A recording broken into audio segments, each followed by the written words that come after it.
Assalamualaikum warahmatullahi wabarakatuh. Selamat mendengarkan kembali pada podcast learning bersama Afandillah. Kali ini kita akan membahas new normal dalam pendidikan. Nah, isu ini menjadi perbincangan yang hangat, terutama kebijakan dalam bidang pendidikan.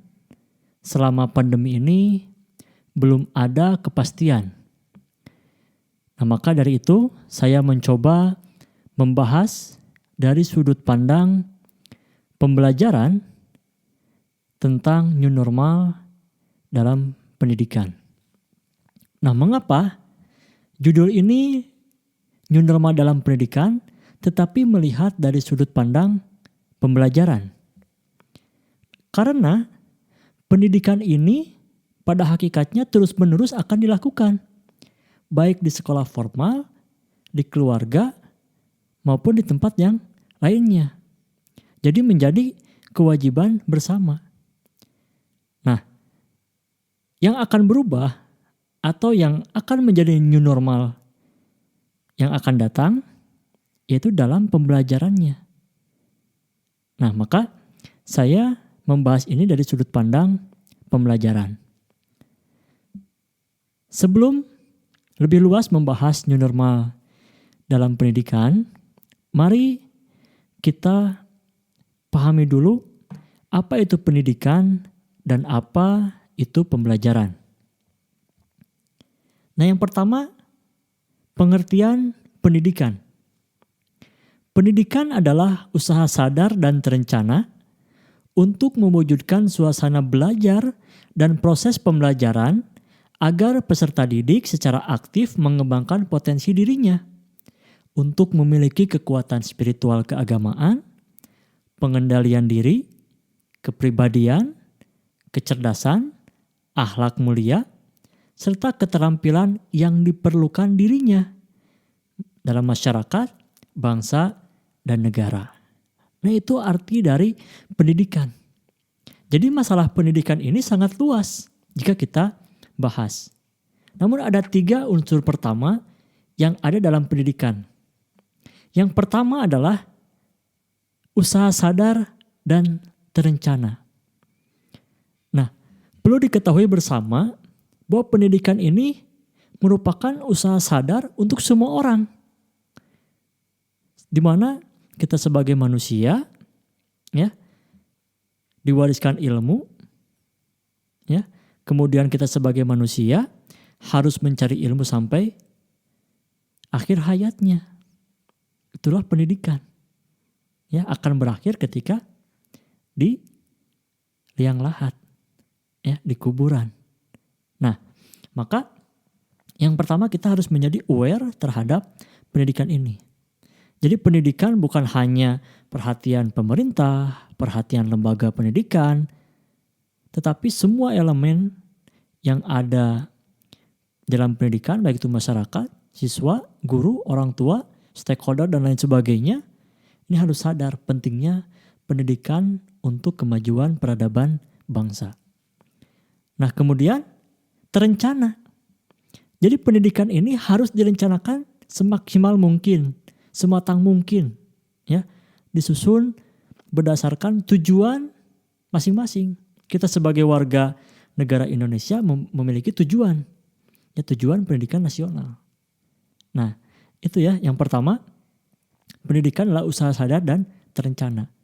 Nah, perencanaan ini ada di dalam kurikulum, ya, karena kurikulum mempunyai arti sebagai perencanaan, sebagai rancangan, sebagai panduan pedoman pelaksanaan pendidikan.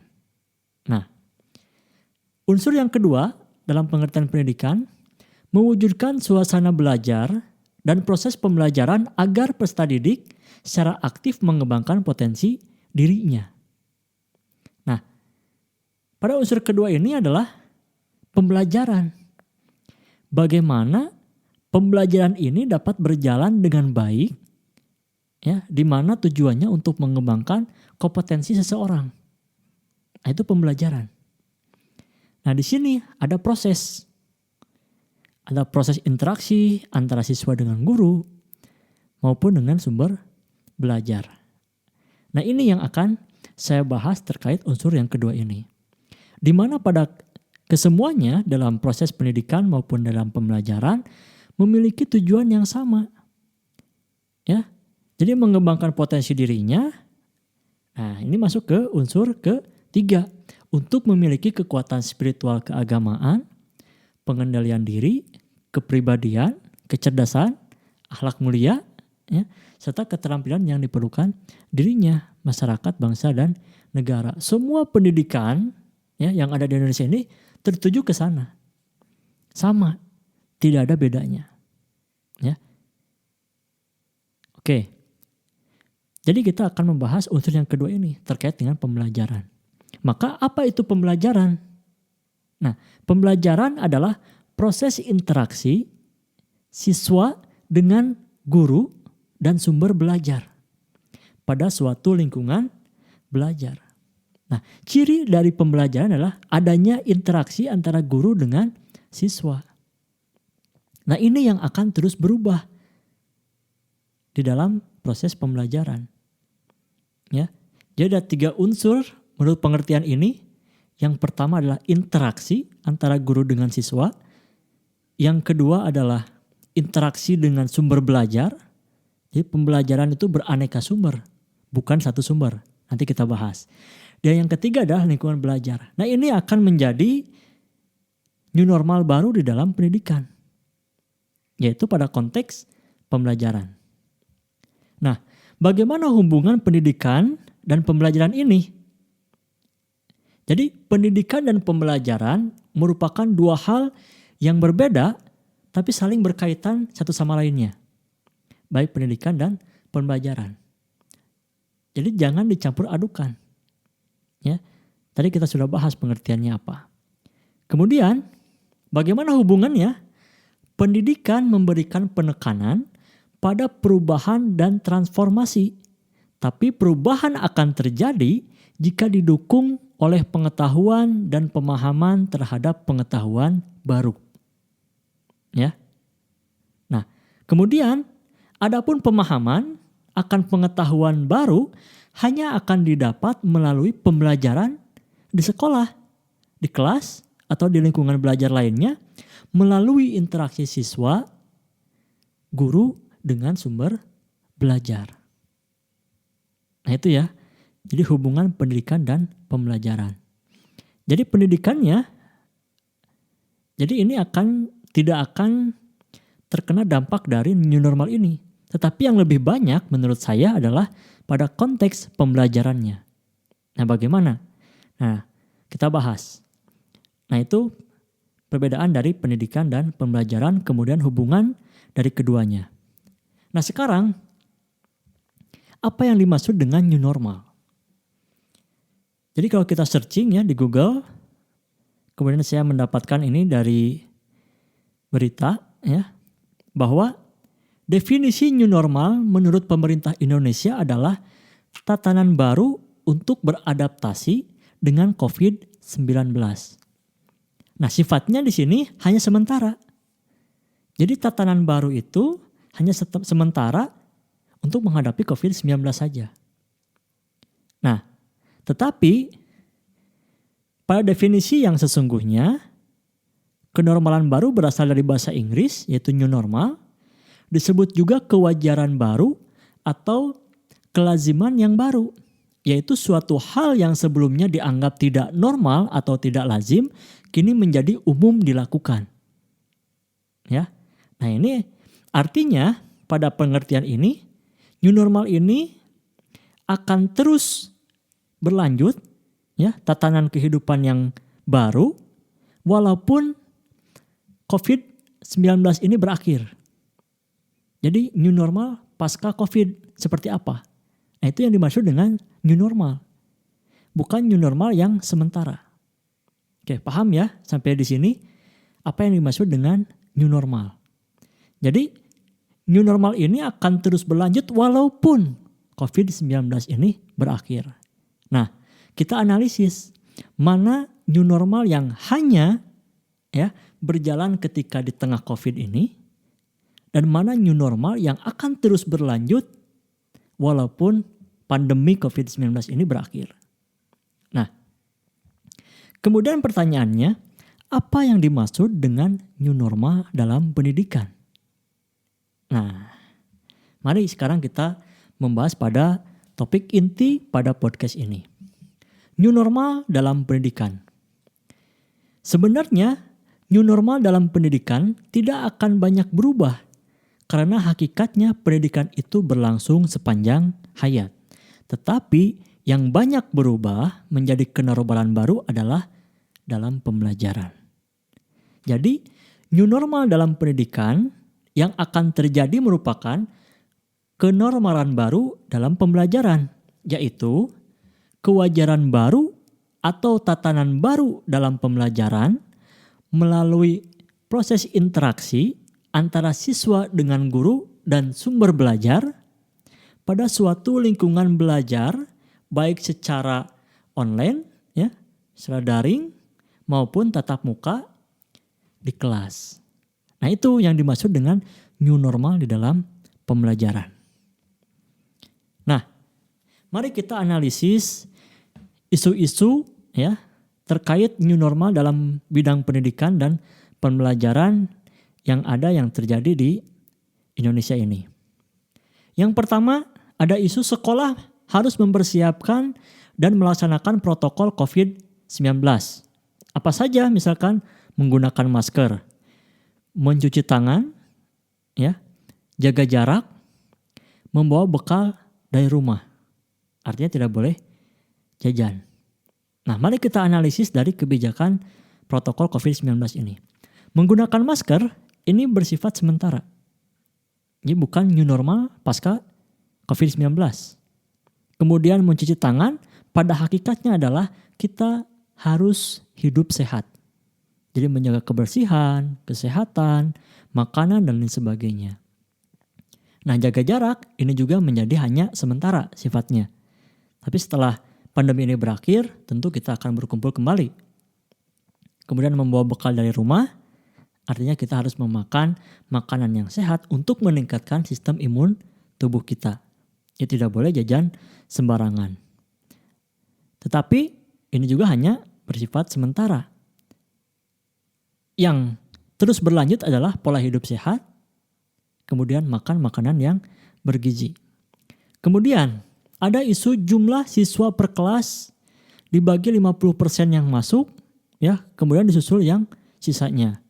Nah, ini juga hanya sementara. Bukan new normal di dalam pendidikan maupun dalam pembelajaran. Ya, bagaimana efektivitas pembelajaran hanya dibagi-bagi seperti itu? Ini akan sulit, ya, dan tidak akan maksimal. Nah, maka ini juga hanya sementara. Nah, yang ketiga, melaksanakan blended learning, yaitu pembelajaran online dan tatap muka di kelas. Nah, ini juga blended learning ini akan menjadi kontinuitas. Dia terus berlanjut walaupun pandemi ini berakhir. Ya. Karena kenapa? Karena internet ini ya sekarang sudah masuk ke berbagai bidang kehidupan, termasuk salah satunya dalam bidang pendidikan. Maka kita tidak bisa berlari ya dengan internet ini, dengan online ini, ya maka blended learning akan menjadi kontinuitas di dalam pendidikan maupun dalam pembelajaran. Kemudian ada isu PPDB online. Nah, ini sebenarnya bukan hal yang baru ya. Online ini sudah sebelum COVID pun sudah online. Jadi bukan new normal di dalam pendidikan maupun pembelajaran. Kemudian UN, ujian nasional ditiadakan. Lulus dengan jalur COVID-19. Nah, ini juga nggak jelas. Ya, nggak jelas. Perlu diketahui bahwa kurikulum kita belum ada takarannya sampai mana. Berhasil atau tidak. Itu belum ada data yang jelas. Evaluasi kurikulumnya belum jelas. Ya. Nah, lalu sekarang UN ditiadakan. Bagaimana asesmennya? Memang paradigma UN yang dimaksud oleh Mas Menteri Nadiem Makarim ini, ya UN ditiadakan. Mengapa? Karena orientasinya keluar dari tujuan pendidikan. Seharusnya UN ini sebagai evaluasi ya untuk mengukur sejauh mana tujuan tercapai atau mengukur kualitas pendidikan. Nah, tetapi tidak bisa disamaratakan maksudnya. Ya. Nah, ini panjang. Tetapi pada new normal yang akan datang, ya seperti yang sudah kita ketahui, UN akan digantikan dengan assessment, dengan penilaian. Nah, kita lihat nanti seperti apa kebijakannya. Kemudian ujian atau penilaian semester secara daring. Nah, ini juga menjadi new normal dalam pendidikan, tapi tidak semuanya menggunakan online. Ya, nanti kita bahas bagaimana new normal dalam pembelajaran dari sudut pandang pembelajaran. Baik, bagaimana new normal dalam pembelajaran? Nah, sekarang ya, lebih spesifik lagi dalam pembelajaran. Ketika kita membahas bagaimana new normal dalam pembelajaran, pertanyaannya adalah apa yang dianalisis untuk kemudian menjadi new normal dalam pembelajaran. Nah, kita harus menganalisisnya mulai dari komponen-komponen yang ada di dalam pembelajaran. Maka saya akan membahas new normal dalam pembelajaran ini ya, mulai dari komponen-komponen pembelajaran, yaitu kewajaran baru guru, siswa, kemudian dalam tujuan pembelajaran, materi pembelajaran, metode pembelajaran, media pembelajaran, dan evaluasi pembelajaran. Nah, bagaimana new normal di dalam pembelajaran ini? Ya, dibahas dari komponen-komponen pembelajaran. Kita bahas sekarang new normal yang pertama terkait dengan guru dan siswa. Nah, guru akan mendapatkan kenormalan baru yang pertama tidak asing lagi, yaitu guru sebagai fasilitator pembelajaran. Jadi guru bukan lagi sebagai orang ya, sumber satu-satunya orang yang memberikan informasi kepada siswa, tetapi lebih dari itu. Jadi guru sebagai fasilitator pembelajaran. Bagaimana menjadi guru sebagai fasilitator itu? Nah, yang pertama guru itu harus menjadi mitra siswa. Jadi harus teman sebaya dengan siswa. Nah ini, mengapa? Karena siswa akan lebih memahami, lebih nyaman ketika dengan teman sebayanya. Jadi kita harus masuk ke dunia siswa. Ya. Kemudian fasilitator, ya, guru sebagai fasilitator yang kedua. Jadi guru harus bisa mengaitkan apa yang dipelajari dengan pengalaman nyata di dalam kehidupan sehari-hari. Ya. Kemudian harus terciptanya kebersamaan. Kita harus sama-sama senang bareng, belajar bareng dengan siswa, ya. Kemudian berpartisipasi aktif. Kemudian manfaat. Jadi materi yang disampaikan harus bermanfaat, ya, dan lain sebagainya. Jadi banyak sekali peran guru sebagai fasilitator. Kemudian guru harus sabar, harus bersahabat, ya, tidak menceramahi, tetapi guru juga harus berwibawa, menjadi contoh dan sebagainya. Itu guru sebagai fasilitator pembelajaran. Nah, yang kedua, ya, harus menguasai TIK, teknologi informasi dan komunikasi. Ini menjadi permasalahan pertama ketika harus belajar di rumah.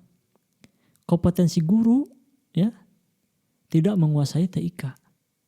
Nah, bagaimana anak-anak yang sudah dilahirkan dengan mengenal YouTube, mengenal media sosial, mengenal internet, nah gurunya tidak menguasai itu. Nah, ini terjadi kesenjangan. Jadi perlu peningkatan sumber daya manusia, ya, terutama dalam guru untuk menguasai TIK. Nah, saya mungkin nanti akan mencoba membuat video pembelajaran bagaimana TIK yang efektif sesuai dengan kebutuhan di zaman sekarang. Oke. Yang ketiga,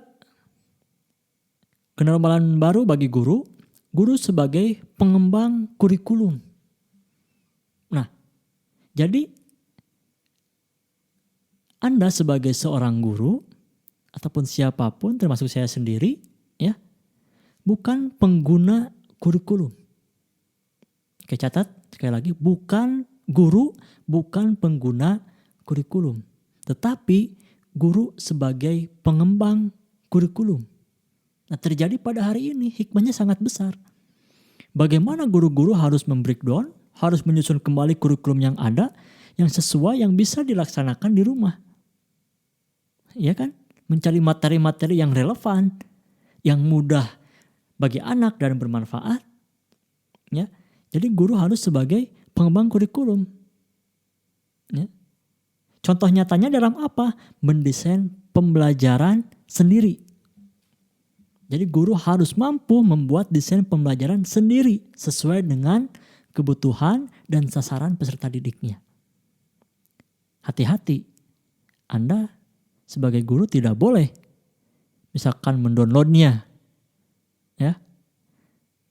Kita boleh mencontoh yang lain, tapi harus ada modifikasi di sana. Mengapa? Karena sasaran kita berbeda. Ya. Mungkin RPP itu yang didownload kita untuk siswa yang mana. Nah, tetapi dalam implementasi dalam pembelajaran harus sesuai dengan kebutuhan dan sasaran peserta didiknya yang mana. Nah, itu ya, harus mampu mendesain pembelajaran sendiri.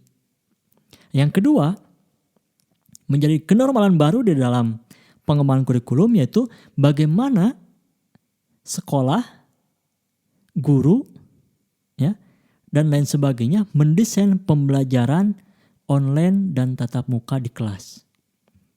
Nah, ini juga harus dikembangkan lagi. Tidak cukup kita hanya menganalisis, dibuatkan desain pembelajaran, tapi ini lebih spesifik lagi. Bagaimana membedakan antara ini pembelajaran loh yang untuk online, ini yang tatap muka. Tetapi semuanya harus dalam satu kesatuan, bukan terpisah-pisah. Nah, nanti kita akan bahas bagaimana mendesain pembelajaran blended learning. Oke, selanjutnya kenormalan baru bagi guru mampu mengembangkan bahan ajar digital. Nah, guru ini dituntut lagi untuk membuat pembelajaran. Bukan kita menggunakan saja bahan yang ada, tapi guru harus mampu membuat bahan ajar dalam bentuk digital. Baik berupa video, ya, berupa misalkan modul online, atau audio, dan lain sebagainya.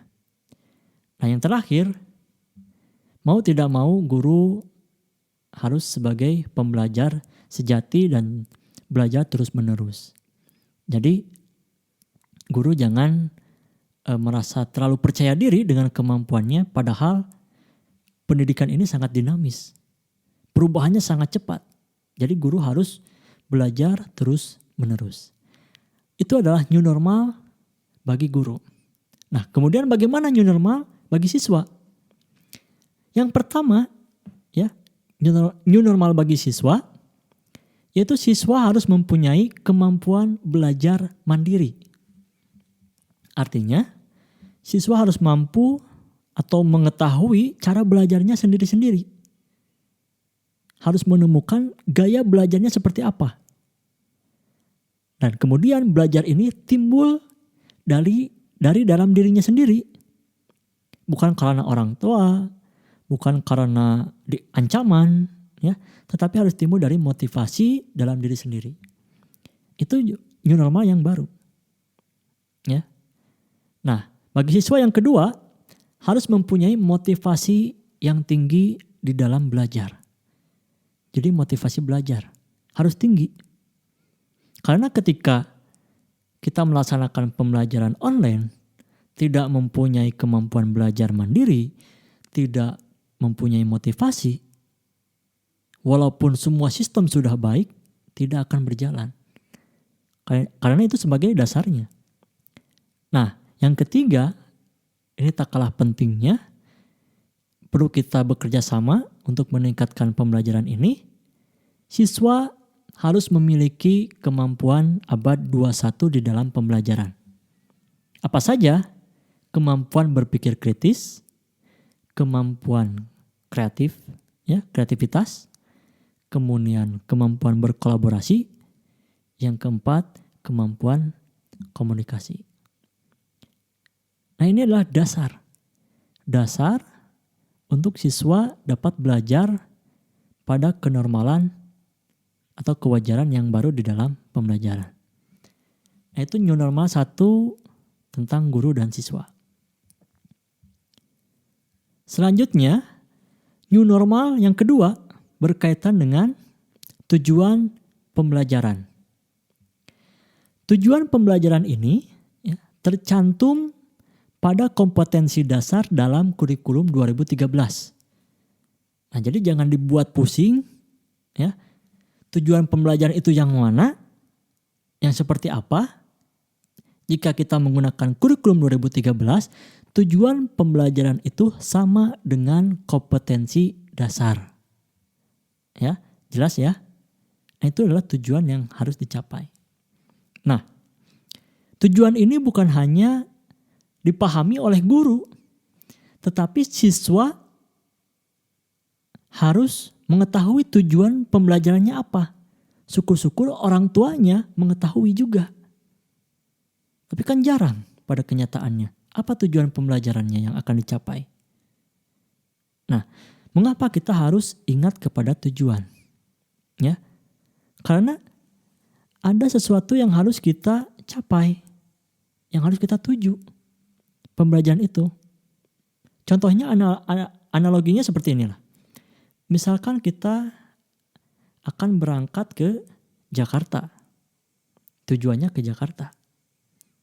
Nah, di dalam kurikulum ke Jakarta itu harus menggunakan mobil, melewati jalan tol, ya, kemudian melewati jalan tol, misalkan kalau dari Bandung ya, masuk ke Pasteur, ya tol Pasteur, masuk ke Padalenyi, masuk ke Cikampek, Karawang, Bekasi, dan Jakarta.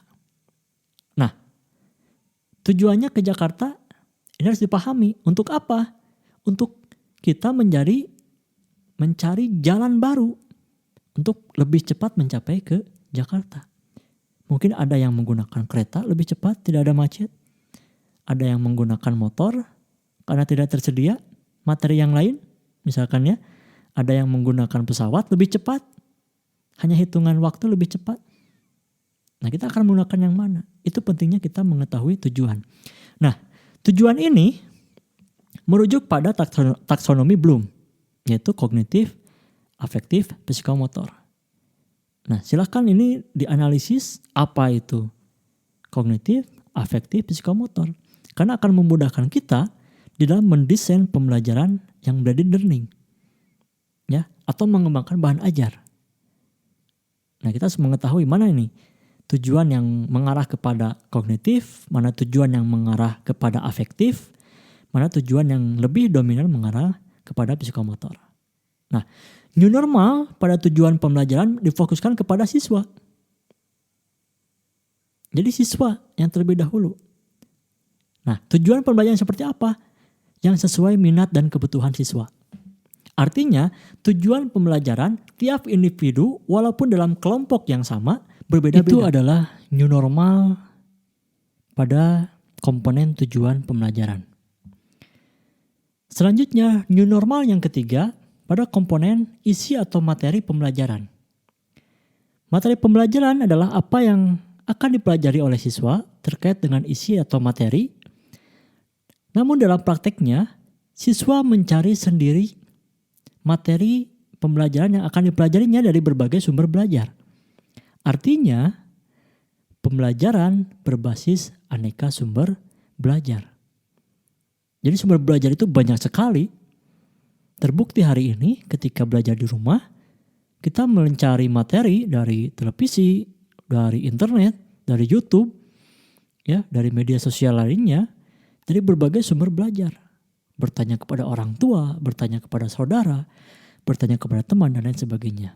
Kemudian penyajian materi mau tidak mau, suka tidak suka, ya, pada new normal yang akan datang dalam bentuk digital.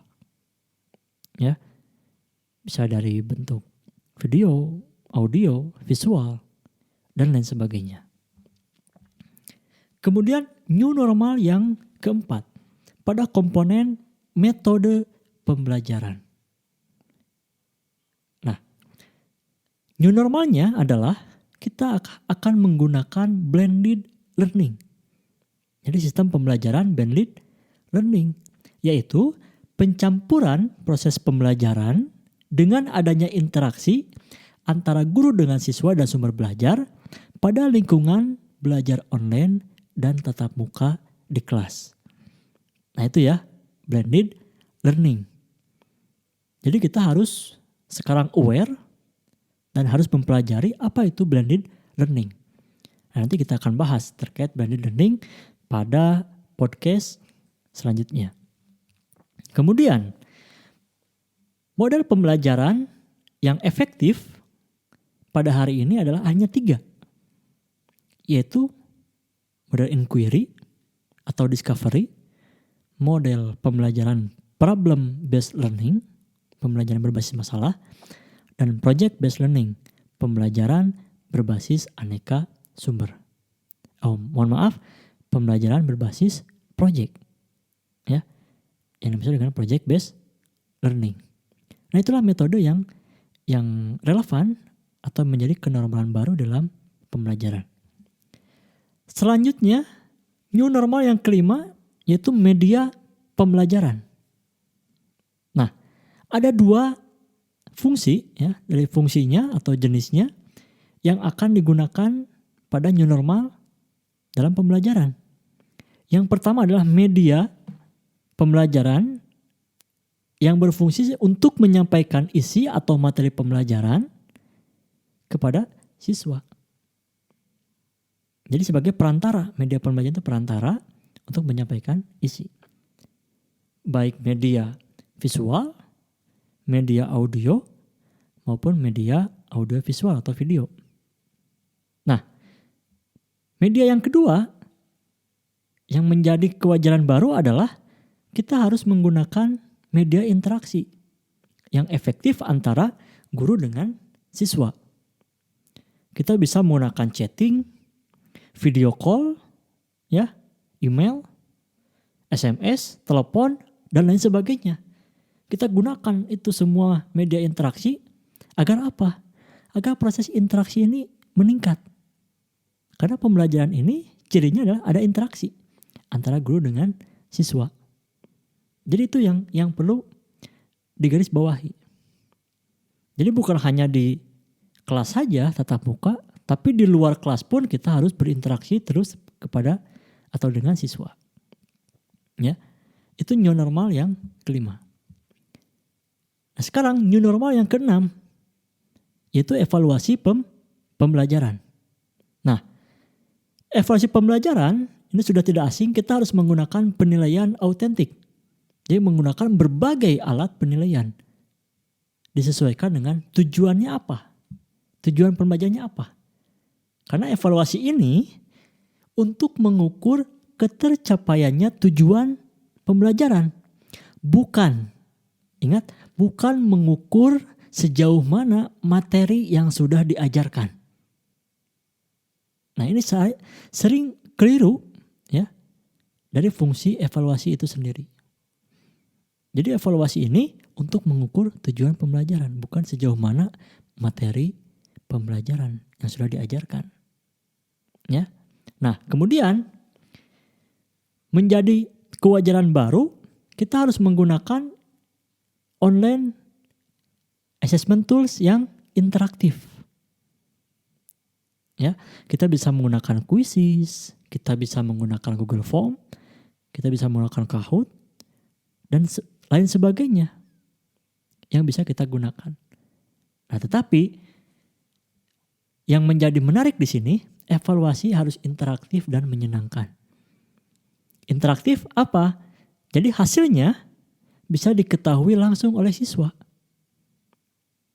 Nah, kemudian adanya transparansi, ada individu dimanapun mereka berada dapat mengikuti evaluasi.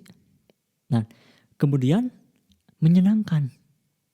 Bagaimana dengan online assessment tools ini, ya, evaluasi menjadi menyenangkan.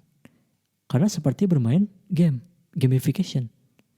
Jadi evaluasi bukan lagi yang sesuatu yang menakutkan bagi siswa, membuat stres, tetapi evaluasi ini menjadi menyenangkan. Nah, kemudian mungkin kita akan lebih dominan menggunakan evaluasi dalam penilaian autentik, misalkan yang lebih pada belajar di rumah, kita lebih dominan menggunakan penilaian portofolio, ya. Kemudian jika pelajaran olahraga misalkan ya, karena suka lucu gitu kan ya. Pelajarannya olahraga, tetapi nilainya diambil dari penilaian tertulis. Ini kan tidak nyambung. Tujuan pembelajarannya pun lebih dominan kepada psikomotor. Maka penilaian yang digunakan adalah penilaian performance. Ya. Nah, contoh seperti itu. Itu adalah menjadi new normal di dalam pembelajaran. Kesimpulannya, new normal di dalam pembelajaran itu berkaitan kepada 6 komponen, yaitu guru dan siswa. Kemudian tujuan pembelajaran, pada materi pembelajaran, metode, kita akan melakukan blended learning, ya. Kemudian media, baik itu media pembelajaran untuk menyampaikan informasi, kemudian media yang digunakan untuk interaksi, dan terakhir adalah new normal di dalam evaluasi pembelajaran. Semoga bermanfaat. Wassalamualaikum warahmatullahi wabarakatuh.